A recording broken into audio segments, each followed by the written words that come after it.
سیدنا صدیق اکبر نے پوچھا تھا یا رسول اللہ صلی اللہ علیہ وسلم کیا جب ہم میں نیک لوگ ہوں گے تو نیک لوگوں کے ہوتے ہوئے بھی ہم پہ عذاب آ جائے گا؟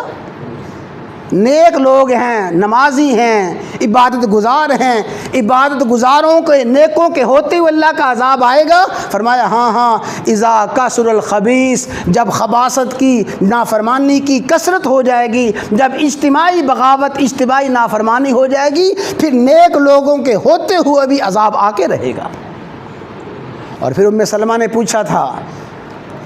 رضی اللہ تعالی عنہا نے سوال کیا تھا کہ پھر نیک لوگوں کا کیا بنے گا؟ فرمایا دنیا میں جب عذاب آئے گا، سب پہ عذاب آئے گا اور سب ان حالات کا شکار ہوں گے، آخرت میں ہر کوئی اپنے اعمال کی بنیاد پہ اٹھایا جائے گا، اپنے اعمال کی بنیاد پہ اٹھایا جائے گا۔ حضرات گرامی آخری جملہ یاد رکھ لیں،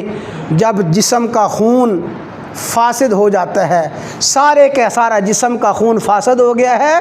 پھر پھوڑا کسی بھی جگہ نکل سکتا ہے۔ ہاں، خون فاسد ہو گیا ہے، ضروری نہیں کہ سارے کے سارے جسم پہ پھوڑے نکلیں، خون جو فاسد ہو گیا ہے پھوڑا کسی بھی جگہ پہ نکل سکتا ہے۔ جب امت میں اجتماعی طور پہ نافرمانی، اجتماعی طور پہ حکم عدولیاں شروع ہو جائیں گی، پھر اللہ کا غضب اور اللہ کا عذاب کسی صورت میں کسی مقام پہ آ سکتا ہے۔ لیکن اس میں یہی ہے، استغفروا ربکم، اللہ سے استغفار کرو، گناہوں کی معافی مانگ لو، اور پھر فرمایا کہ اس عذاب کے وقت اللہ کے حضور جھک جائیں، توبہ استغفار کریں، اور پھر ان حالات میں جو لوگ شکار ہیں ان کے ساتھ جیسے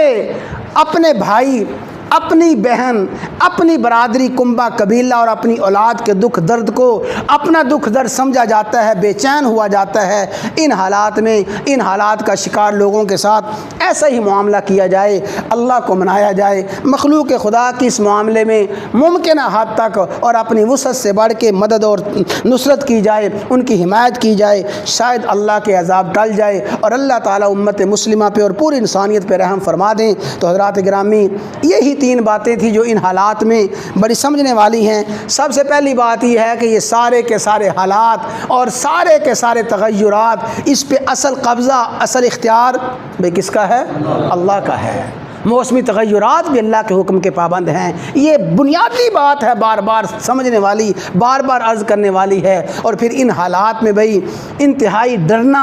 اور اللہ تعالیٰ کی طرف متوجہ ہونا، ان حالات میں خیر بھلائی کا سوال کرنا، اور پھر ان حالات کا جو شکار ہیں ان کے ساتھ ممکنہ اور اپنی استطاعت سے بڑھ کے ان کے ساتھ مدد کرنا، ان کا تعاون کرنا، ان کے دکھ اور درد کو محسوس کرنا، یہی ہماری ذمہ داری ہے اور یہی ان حالات کا پیغام ہے۔ اللہ تعالی ہمیں اپنے حال پہ رحم کرنے کی توفیق عطا فرمائے، اور اللہ تعالی ان حالات سے مجھے آپ کو پوری انسانیت کو عبرت اور سبق حاصل کرنے کی توفیق عطا فرمائے۔